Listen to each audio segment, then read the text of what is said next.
দুনিয়াতে এমন একটা মানুষ নাই যার পেছনে কোনো টান নাই। মা ডাকে পেছন দিক দিয়ে দিয়া যা, বাবায় বলে দিয়ে যাও, স্ত্রী বলে দিয়ে যাও, দিতে দিতে দিতে দিতে ফকিন্নি হইয়া যাইতেছি। এরপর স্ত্রী কয় তোমার সংসারে শান্তি পাই নাই। সব দিলাম, নিজে না খায় সব স্ত্রীকে দিলাম, নিজের জন্য জামা কিনি না, স্ত্রীর জন্য জামা লাগে না। এরপরও দেখা যায় একটু স্বার্থে আঘাত লাগলে দরজা আটকায় ঘুমায়, এক গ্লাস পানি পর্যন্ত দিতে চায় না। যদি বলি পানি দাও কয় লইয়া খাও, যদি বলি ভাত দাও কয় নিয়া খাও। আমি চৌধুরী বংশের মাইয়া, অর্ডার দিতে সাবধান।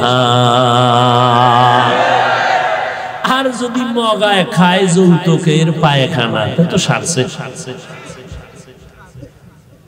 যৌতুক নামের পায়খানা যারা খায় এরা ইতর, এরা ডাকাত, এরা দুর্নীতিবাজ, এরা পৃথিবীর নিকৃষ্ট চোর। আপনাকে এদিকে যৌতুকের গজব নাই, হালাল না হারাম? নারীর অধিকার চাইয়া স্লোগান দেন, লজ্জা করে না? নারীর উপরে জুলুম করেন যৌতুক নিয়ে, আবার অধিকার চান, লজ্জা করেন না? অধিকারও বুঝেন, নারীর অধিকার চায় আর বলে ইসলাম নারীর অধিকার দেয় নাই। অথচ সারা দুনিয়ার মধ্যে হিন্দু, বৌদ্ধ, ইহুদি, খ্রিস্টান যত ধর্ম আছে, কোন ধর্মে নারীর অধিকার পুরুষের তুলনায় বাড়ায় নাই। একমাত্র নারীর ইজ্জত, সম্মান, অধিকার বাড়াইছে ইসলাম।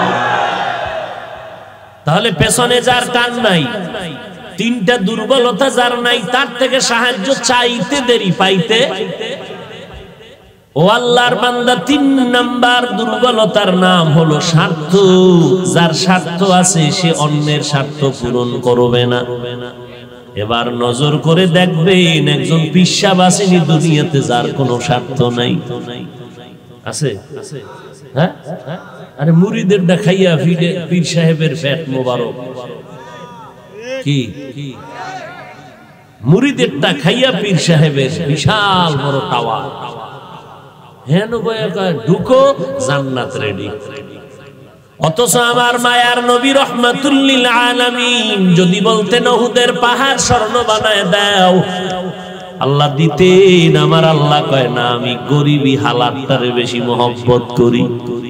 আমার নবী পেটে পাথর বেঁধে কালেমার দাওয়াত দিতে মানুষের বাড়ি গেলেন। আপনাদের জিহ্বা থেকে আওয়াজ দেন, আমার নবীর থেকে বড় পীর সাহেবের নাম কি? নাই। আমার নবীর থেকে বড় পীর নাই, বড় মুফতি নাই, বড় মুহাদ্দিস নাই, বড় চিন্তা করলেও কবিরা গুনাহ। কেউ যদি চিন্তা করে আসেনি, এটাও কবিরা গুনাহ। আমার নবীর থেকে কেউ নাই, নবীর সাথে কোনো তুলনাই জায়েজ নাই। সেই নবী আমার মানুষের দাঁড়ে দাঁড়ে দাঁড়ে দাঁড়ে গিয়া দ্বীনের দাওয়াত দিছেননি কেন? নবী দোয়া করলে কবুল হইতো না? কবুল হইতে কি আবার চিন্তা লাগবে? নবী মসজিদে বসে দোয়া করলে কবুল হয়ে যাইতো। নবী কেন মানুষের দাঁড়ে দাঁড়ে ঘুরে ঘুরে কালেমার দাওয়াত দিলেন? বেঈমানেরা গালি দেয়, রাস্তার মধ্যে কাটা দেয়, পেছন দিক থেকে আক্রমণ। নবী মসজিদে নববীতে সেজদায় গেছে, ওই দুশমনেরা দৌড়াইয়া উটের নারী বুড়ি গুলো আইনার পরে নবীর ঘাড়ের উপরে ফেললো। নবী মাথা উঁচু করতে পারে না। ফাতেমা রাদিয়াল্লাহু আনহার কানে চলে গেল খবর, দৌড়াইয়া বাবার মাথা থেকে উটের নারী বুড়ি গুলো সরাইলেন। আমার নবী আর কষ্ট সইতে না পাইরা হাত উঁচু কইরা বেঈমানের জন্য নাম নিয়া নিয়া বদদোয়া শুরু করলেন, আল্লাহ গো এদের ধ্বংস করে দাও, কারণ এই সীমা লঙ্ঘনটা মেনে নেওয়া যায় না। সবটি ধ্বংস হয়ে গেছে, জাগা ধ্বংস। একটাই উঠে দিছে দৌড় দিছে যে মোহাম্মদ বদদোয়া করলেই মরুম, দৌড় এখানে থাকাই যে দৌড়। আমার নবী সাহাবায়ে কেরামদেরকে যত পারেছেন দান করেছেন, দান করেছেন। এক বাচ্চা এসে কয় আম্মু চাইছে একটা জামা। নবী কয় আমার গায়ের জামা ছাড়া কোনো জামা নাই। বাচ্চাটা গুইরাইয়া কয় আপনার গায়েরটা চাইছে। নবীজি শরীরের জামাটা খুলে নিয়ে যান। আল্লাহ আয়াত নাজিল করলেন সূরা বনী ইসরাইলের মধ্যে, নবী এত বেশি হাতকে প্রসারিত করবেন না যে লজ্জা পাইতে হবে, আবার হাতটাকে এত গুটাইয়া রাখবেন না যে মানুষ কৃপণ বলে তুচ্ছ করবে। নিজেরটাও দিয়ে দিবেন। এমন দান করা আমি আল্লাহ পছন্দ করি না, যে নিজে দিয়া এরপরে খালি শরীর নিয়ে বসে থাকবেন, আবার কারো সামনে আপনি লজ্জায় মাথা উঠাতে পারবেন না, এমনটা যেন না হয়। স্পষ্ট আল্লাহ আয়াত নাজিল করে দিলেন। তাহলে সাহায্য চাইতেই হবে, সাহায্য লাগবেই, এছাড়া চলার উপায় নাই। এবং সাহায্য নিব তিন দুর্বলতা যার মধ্যে নাই তার থেকে। তাহলে দুনিয়াতে তিনটা দুর্বলতা ছাড়া কোনো মানুষ নাই। অভাব ছাড়া মানুষ নাই, পিছু টান ছাড়া মানুষ নাই, স্বার্থ ছাড়া মানুষ নাই। দুইজনারে পাইছিলাম, এদের কোনো স্বার্থ নাই। একজন আমার আম্মা জান, আর একজন পেয়েছিলাম আমার আব্বা জান।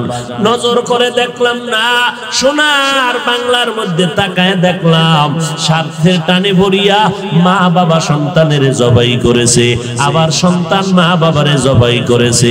এই ঘটনা কি সোনার বাংলায় আছে না নাই? ২৫০০ থানায় গিয়া ডায়েরি তালাশ করো, কত সন্তানেরা মা বাবার বিরুদ্ধে মামলা দিছে, আবার কত মা বাবা সন্তানের বিরুদ্ধে মামলা দিয়েছে, আছে না নাই?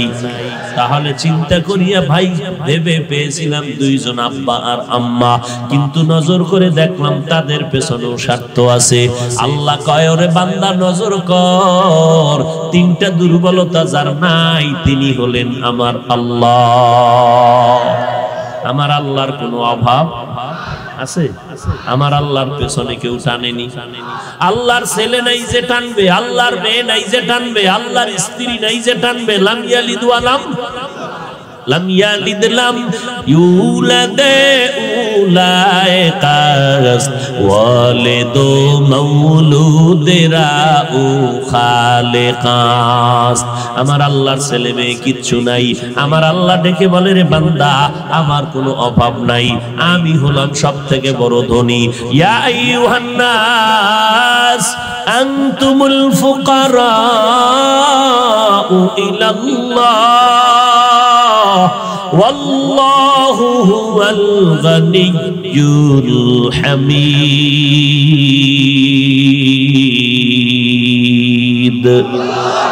গর্তাওয়াকুল মিকুনি হর সুবহ শাম মিরাসানাদ রিজকে তু আজলা মাকাম। আল্লাহ পাক বলেন, আমার কোনো অভাব নাই, আমার পেছনে টান নাই, আমি আল্লাহর কোনো স্বার্থ নাই।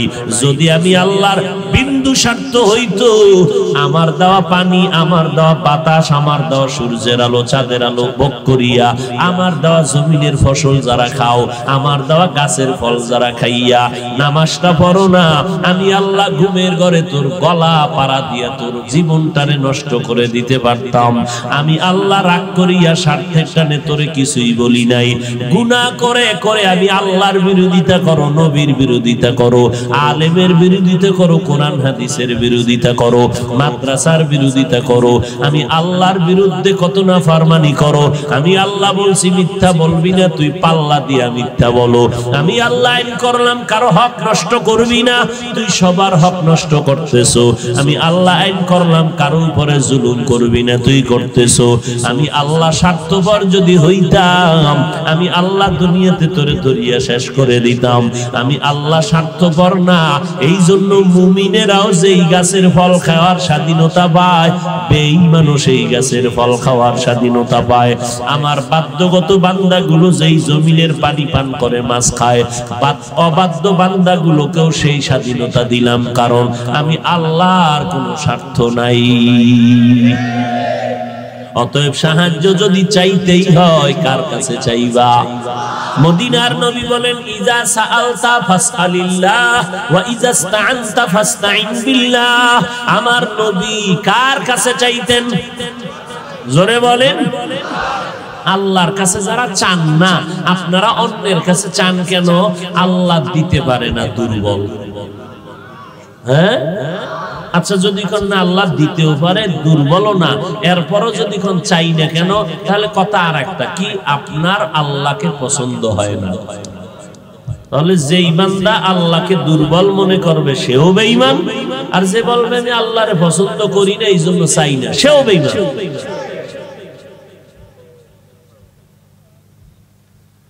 আমার আল্লাহ সবল, আমার আল্লাহ দুর্বল না। বান্দা চাইতে দেরি পাইতে দেরি নাই, আমি আল্লাহ দেওয়ার জন্য তৈয়ার। তবে তুমি অনেক সময় ভাবো আমি অনেকবার চাইছি আল্লাহ দেয় না। হ্যাঁ, চাওয়ার কিছু নিয়ম আছে। চেয়ারম্যান সাহেবের কাছ থেকে আমার 50,000 টাকা একটা কাজের জন্য, আমার মাদ্রাসার জন্য প্রতিষ্ঠানে নিব, নিয়ম ছাড়া চাইলে হবে। রাস্তায় চেয়ারম্যান সাহেবের লাগে দেখা, চেয়ারম্যান সাহেব ভালো আছেন নি, 50,000 টাকা বের করেন, এইভাবে পাওয়া যায় না। দরখাস্ত লেখো, আমার বরাবর ইউনিয়ন অফিসে যাও, আমার পিএস এর সাথে যোগাযোগ করে সুন্দরভাবে দরখাস্ত লেখো। এরপরে তোমার এটা পাস হবে, পাস হওয়ার পরে তোমার ডাকা হবে। এইভাবে ঘুরতে থাকো, ঘুরতে ঘুরতে ঘুরতে ঘুরতে 2 বছর। এবার ঘুরতে ঘুরতে টাকা যাও চেয়ারম্যান সাহেব দিল, মাঝখানে অনেকগুলো হাতের ছোঁয়া লাগলো, বরকতের হাত। হাদিয়া খাইতে খাইতে খাইতে খাইতে জায়গায় গিয়া 20,000 নাই। বরকত তো মাঝখানে বরকতি হাত লাগে না। আল্লাহ বলেন বান্দা দুনিয়ার কারো কাছে চাইতে গেলেও যদি তোমার নিয়ম ছাড়া চাইলে দিবে না, ঠিক আমি আল্লাহর কাছে চাইতে আমি কসম আমি দিব। তবে নিয়ম হলো 2টা জিনিসের মাধ্যমে চাওয়া লাগবে। 1 নাম্বার নিয়ম হবে ধৈর্য, 2 নাম্বার নিয়ম লাগবে নামাজ। আমগো মধ্যে ধৈর্য নাই, আছে নামাজ আছে। এই যে কত আশিকের রাসূল কি মজা কইরা বয়ান শুনে, মাগরিব পড়ে নাই, আসর পড়ে নাই, জোহর পড়ে নাই, ফজর পড়ে, এশাও পড়ছে কিনা আল্লাহ। হায় হায়, অথচ এক বেলার নামাজ বাদ দেওয়ার কোনো সুরাত নাই, কোনো সুযোগ নেই। আল্লাহ বলেন 2 জিনিসের মাধ্যমে সাহায্য প্রার্থনা করো। 1 ধৈর্য, 2 নাম্বার হলো নামাজ। ধৈর্য নাই, নামাজও নাই, 1000 বার চাইবা দিব না, কয়ের পর তো কিছু কিছু পাই। কয় বেঈমানের যেমন দেই তোরেও দেই, তবে মজাটা বুঝাবো আজরাইলের ধরার দিন। ওদিন মজা বুঝায় দিব। মরণের সময় তোর মাইয়া ভোলারা তাকায় দেখবে সুস্থ বাবার হাত পাও বাঁকা হয়ে যাইতেছে, আজরাইলের দেখা চোখ বড় বড় হয়ে যাইতেছে, রুহুটা পালাইতে শুরু করবে। সন্তানেরা কাঁদবে, আব্বু এমন কেন করো? কয় আমারে ধর, বাতাস কর, বাতাস কর। বলে কোনো বাতাসে কাজ হবে না, ঘাম আর ঘাম আর ঘাম বের হতে থাকবে। কারণ মদিনার নবী বলে এই বেঈমান গাদ্দার নাফরমানের জান কবজের সময় জিবরাইল যেই জাহান্নামে যাবে, ওই জাহান্নামের ছবিটা যখন ধরে, ওই জাহান্নামটা দেখা ভয়ে আতঙ্কিত হয়ে যায়। এই জন্য আল্লাহ বলেন আমি সাহায্য করব, আমার তো অভাব নাই, স্বার্থ নাই, তোমারে দিতে কোনো বাধা নাই। বেঈমানেরও দেই, তোমারেও দিব, অসুবিধা নাই। তবে তোমারে আমি আল্লাহ কিছু দেওয়া আছে মহব্বতে, আর কিছু দেয় রাগ করিয়া। দেয় কিছুর আগে কিছু মহব্বতে। মুমিনকে আল্লাহ দেয় মহব্বত করতে।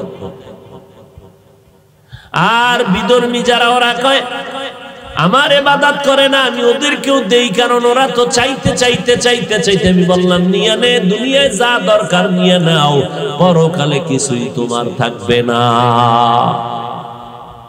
এই জন্য জান্নাতের পথে চলতে হলে আল্লাহর সহযোগিতা ছাড়া, সাহায্য ছাড়া হবে না।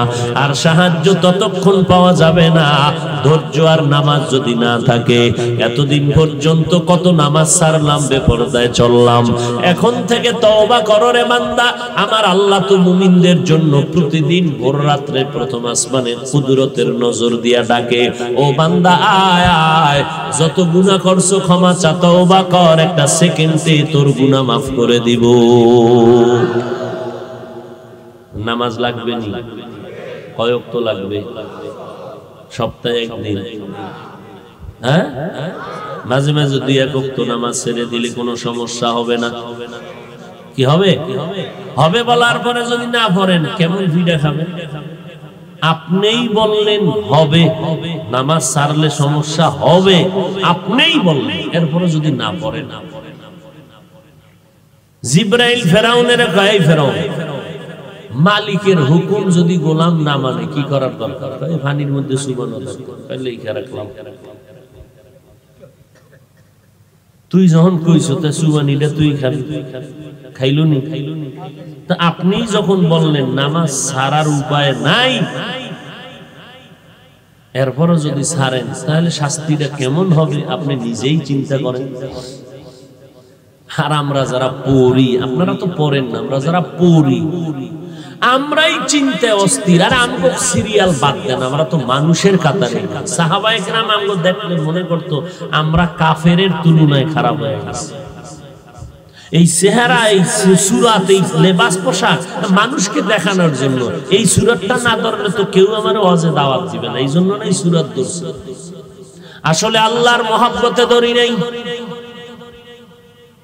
অথচ সাহাবায়ে কেরাম যারা দুনিয়াতে জান্নাতের টিকিট পেয়েছেন, এত ভালো ভালো ভালো ভালো আমল করার পরেও তারা মরণ পর্যন্ত কান্না করছেন, কবরে আমার কি উপায় হবে।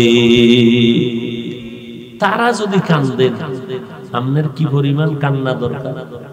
আর আপনার কপাল পুড়ছে, নিজেও কাঁদেন না, কেউ কান্না করলে তাও পছন্দ করেন না। এজন্য আল্লাহ সুযোগ দিছে একটা, মুহাম্মাদের উম্মত যারা তওবা করো চোখের পানি ছেড়ে, আমি তোমার জীবনের সব গুনাহ তওবার কারণে মুহূর্তে মাফ করে দেব। পিছনে যারা গুনাহ করে, নামাজ ছাড়লাম, রোজা ছাড়লাম, আল্লাহর অবাধ্য হয়ে গেলাম, এখনো সময় সুযোগ আছে তওবা করার। আল্লাহকে বলো, মালিক আর নামাজ ছাড়বো না, বেপরদায় চলবো না, মা বাবারে কষ্ট দিব না, উলামায়ে কেরামের বিরুদ্ধে যাব না, নবীর তরিকা মেনে চলবো, মা বাবার দোয়া নিয়ে চলবো, দেশ ও জাতির বিরুদ্ধে কোনো ষড়যন্ত্রে লিপ্ত হব না। ও আল্লাহর বান্দা, সবার কপালে তওবা নসিব হবে না, সবাই জান্নাত পাবে না। আল্লাহ যাকে কবুল করবেন সেই তওবা করবে। এ যুবক, তোমার আমার মতো কত বান্দা জীবনে মাদ্রাসায় পড়ে নাই, আলিফ বাটাও জানে না, অথচ স্কুল কলেজে পড়ে, চাকরি করে, ব্যবসা করে, এক বেলার নামাজও বাদ দেয় না। আছে না নাই? স্কুলে পড়ে, কলেজে পড়ে, 5 বেলার নামাজি ছাত্র ছাত্রী আছে না? তুমি কেন পারবা না? তোমার মেধা পচে গেছে, তোমার মেধা ঠিক নাই, তুমি মানুষ রূপী অমানুষ। তোমার লাইনের স্কুলের ছাত্র ছাত্রী যদি নামাজ পড়ে, তুমি পারবা না কেন? তোমার মতো যুবক যদি র্যাব, আর্মি, পুলিশ, বিডিআর এর চাকরি করে, নামাজ পড়ে, তুমি কেন পারবা না? তোমার বিবেকটাকে প্রশ্ন করো।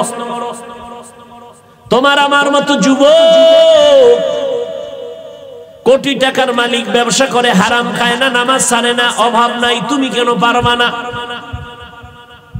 তোমার আমার মতো কত বান্দা রাস্তায় গাড়ি চালায়, নদীতে মাছ ধরে, জমিনে কাজ করে, নামাজ ছাড়ে না। ও ব্যবসায়ী ভাই,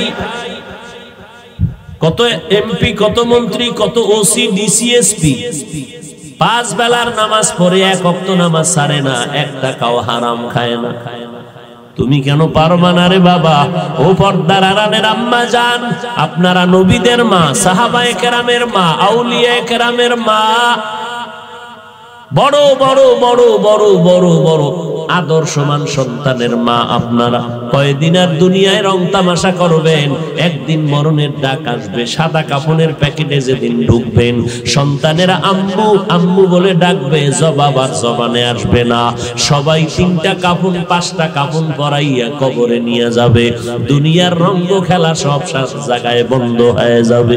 ও আম্মা জানেরা, আপনার মতো কত নারী এখনো আছে, এখনো এলাকায় খুঁজেন খুঁজেন, ভালো করে দেখবেন, ওই আল্লাহর বান্দি 5 বেলার নামাজ তো পড়ে, পর্দা করে, তাহাজ্জুদ নামাজও পড়ে, এমন মহিলা আপনাদের অঞ্চলে আছে না নাই? তাহলে আপনারা কেন পারবেন না রে আম্মা? অথচ আপনার কত আমলওয়ালা হওয়া দরকার, কারণ আপনার থেকে সন্তান আসবে, ওই সন্তান আপনার আদর্শ শিখবে। আপনি যদি ভালো হন, সন্তান ভালো। আর ভালো সন্তান রেখে যাবেন, আপনি মরার পরে সন্তান দোয়া করবে, কোরআন পড়বে, দুনিয়ার মানুষেরাও দোয়া করবে, আপনার সন্তানের ব্যবহার দেখে বলবে ছেলেটা ভালো কেন, ওর মা ভালো, ওর বাবাই ভালো, সবাই সন্তানের দোয়া করবে, সাথে আপনার জন্য দোয়া করবে। অতএব তওবা করে নেন আম্মা জান, জীবনে যত অন্যায় করেছেন আজকে থেকে আর তওবা করে নেন, অন্যায় করবেন না, বেপরদায় চলবেন না, বেগানার বদনজর লাগাইয়া নিজের জীবনটাকে ধ্বংস করবেন না।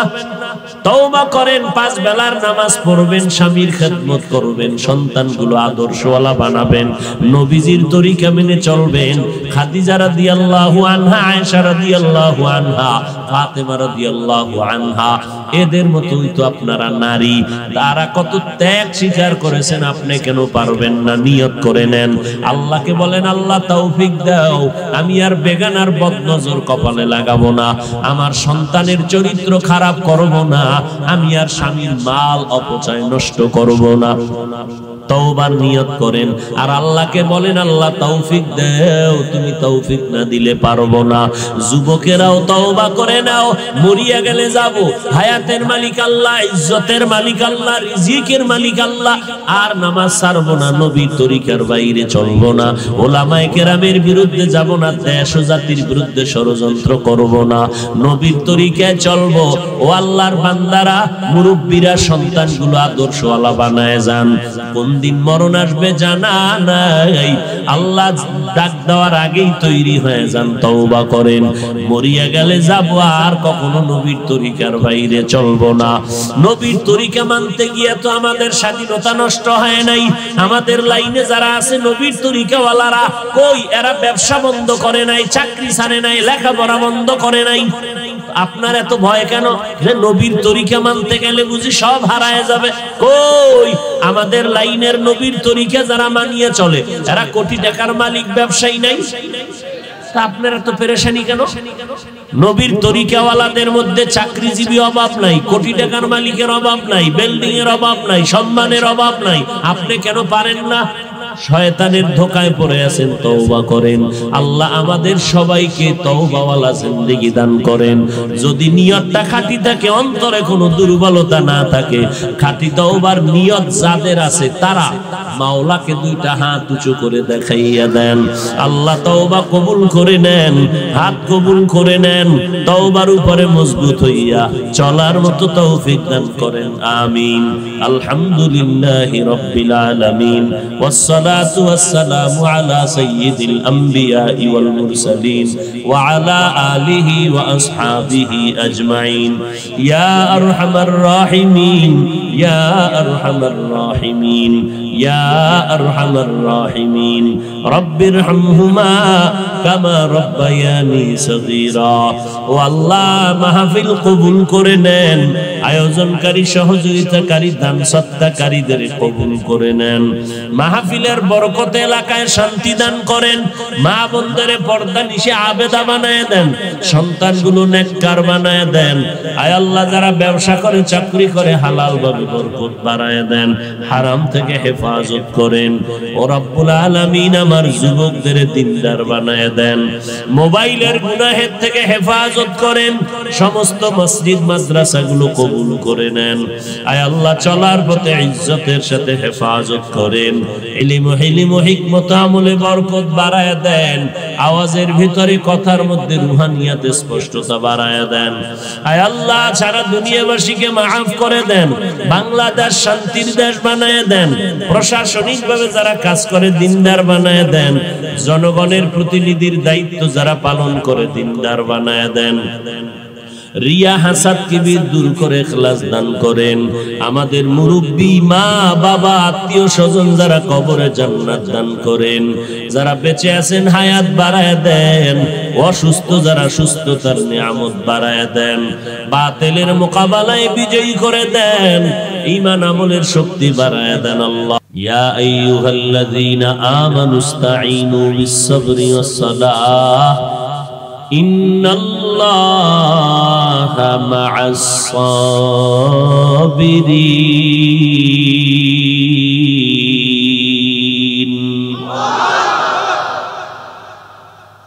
আমরা সবাই দুর্বল। দুর্বল মানুষটা কি একা চলতে পারে নাকি অন্যের সাহায্য লাগবে? এবার যে আপনারা আমরা দুর্বল এটা বিশ্বাস হয়েছে না এখনো মাস্তানি ভাব আছে ভিতরে? বরং দুর্বলতার পয়েন্ট কেমন জানেন? যে যত বড় টাকাওয়ালা সে তত বড় দুর্বল। গরিব রিকশা ড্রাইভার জামায় ময়লা লাগছে, নিজের জামা নিজে ধুইয়া নেয়। টাকাওয়ালা নিজের জামা নিজে ধুইতে পারে না। কাজের লোক যদি ধুইয়া না দেয় জামার ময়লা যায় না। কাজের লোক যদি বাথরুম পরিষ্কার না করে দেয়, বিল্ডিং 5 তলা, ঘরের কাজের মেয়েরা কাজের লোকেরা যদি বিল্ডিং পরিষ্কার না করে, ফ্লোরটা মুছে না দেয়, 1 সপ্তাহের মধ্যে বড় লোকের বাড়ি হবে গরুর গোয়াল ঘর। তাহলে বড় লোকেরা তুলনামূলক ঠেকা কম না বেশি? যার যত টাকা সে তত বড় ঠেকা। কথা ঠিক নেই? গরিব গাড়ি চালাইয়া সামনে যায়, বাস গাড়ি নষ্ট, কয় পায়ে হেঁটে চললাম, মদনপুর চলে যাব। বড় লোক গাড়ির মধ্যে বসছে, রাস্তার মাঝে গাড়ি ব্রেক, ড্রাইভার কি হলো, কয় চলে না। এবার বড় লোক বলবে আমি হেঁটে যাই, 2-4 কদম দিয়া বলবে তাড়াতাড়ি গাড়ি আন, আমার পাও চলে না, আমি দুর্বল। এত দিকের দুর্বলতা নিয়ে বান্দা তুমি একা চলার কোনো উপায় নাই, তোমার সাহায্য লাগবেই। লাগবে না? আচ্ছা, এই দুর্বলটা কি শুধু আমরা মুমিন না অন্যরাও? সবাই না? অথচ আল্লাহ কয় মুমিন তোমরা সাহায্য কামনা করো, বেঈমানের কেন বলেন নাই? আল্লাহ কয় আমি জান্নাত বেঈমানের দিব না, জান্নাত দিব শুধু মুমিনদের। এই জন্য আমি মুমিনকে বললাম সাহায্য নিয়ে চলো। আমি অত্যন্ত দুর্বল, আমার মেধাটা দুর্বল, আমার শরীরের অবস্থা বড় দুর্বল, আমি খানা দানায় বড় দুর্বল। ঢাকা চিড়িয়াখানায় লেখা আছে একটা বাঘের দৈনিক খাদ্য হলো 17 কেজি গোশত দৈনিক। পারবেনি কোনো বাঙালি? 3 বেলায় 17 কেজি মারবে? নাই। না থাকলেও কিন্তু ধাক্কা ধাক্কি তো আর কম চলে না। ডাক্তার বলে মিষ্টি খাওয়া হারাম, খাইলেই তোমার প্রেসার বেড়ে যাবে, ডায়াবেটিস বেড়ে যাবে। কপাল ভরা দৌড়াইতে দৌড়াইতে যায়, সবে বরাতে মসজিদে জিলাপি খাওয়া লাগবে। ডাক্তারের হুকুম হ্যাঁ অনুযায়ী ধুমকি লেখিলি ব্যাপার, একটা নিচে আর একটা নিয়ে টানাটানি। এমন কি লেখিলি লাগলো, মসজিদ থেকে বের হয়ে কয় খোদা তুমি এই মসজিদে আর জীবনে ঢুকাও না, জিলাপি পাইলাম না কেন? এটি আছে না? বাঙালি ডাক্তারের কথা হবে না, নফসে খাওয়ামা আছে না, এটারে সাইজ করতে হবে তো হারাম খাইয়া। আল্লাহ পাক বলেন বান্দা তুমি দুর্বল। বড় বড় সমুদ্রের ভেতরে নীল তিমি আছে, এক এক দিনের খানা এক একটা নীল তিমির জন্য 1000 কেজি চিংড়ি মাছ। আপনি পারবেন 1.5 কেজি? হ্যাঁ, আর আপনাকে দেশে চিংড়ি দাম দেন ভাজে, ওটার উপরের কি কয়, চিংড়ি মাছের উপরের অংশটাকে খোসা, খোসা সহ তো খাওয়া জায়েজই নেই। জায়েজ মানে ডাক্তারি মতে আপনার জন্য মারাত্মক ক্ষতি। দেখেন আমরা কত হুজুরদের কথা মানতে রাজি, আর যা কইবে সবাই এটা মানে।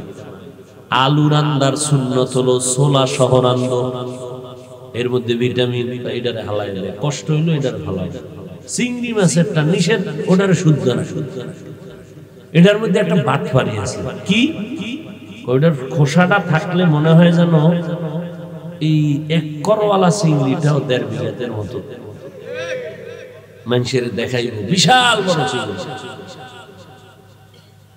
চিংড়ি রান্না করো, খোলস ফালাইয়া দাও, আর আলু কেমনে মনে থাকবে? মনে থাকবে? এবার যদি হুজুরের কথা মিথ্যা মনে হয়, সন্দেহ লাগে, ডাক্তারের থেকে জিজ্ঞেস করে। আর ভিটামিন খাইয়া করবে যেই তেলে বিড়ি টানে নো কি করবেন? দুধ, কলা, আপেল, নাশপাতি খাইয়া মদের বোতল লইয়া ডক ডক করবে, তো ভিতরের খানা আছে পুরা বিষ হয়ে গেছে। কয়েকদিন পর কিডনি নাই, ধরছে কিডনি ধরা শেষ, হার্ট শেষ, লাংস শেষ, ধ্বংস চূড়ান্ত। মরার পরে কি বিড়া খাবে? এর আগেই তো চাই। সরকার চিল্লাইতেছে নেশা বন্ধ করো, মদ বন্ধ করো, ইয়াবা বন্ধ করো। যেই ফোলাটায় মোবাইল চালাইয়া ফ্রি গেমস খেলতে খেলতে মা চিনে না, বাপ চিনে না, ভাই চিনে না, টাকা চিনে না, বাড়ি চিনে না, ঘর চিনে না, খাওয়ন নাই, দাওয়ন নাই, মোবাইল মোবাইল মোবাইল। এক পর্যায়ে তার সেরা পাগল হয়ে রাস্তায় ঘুরে। মোবাইলে মানুষকে পাগল বানায় না? এই যুবকেরা তোমরা তো ভালো জানো, বানাইছেনি? বেশি করে চালাও।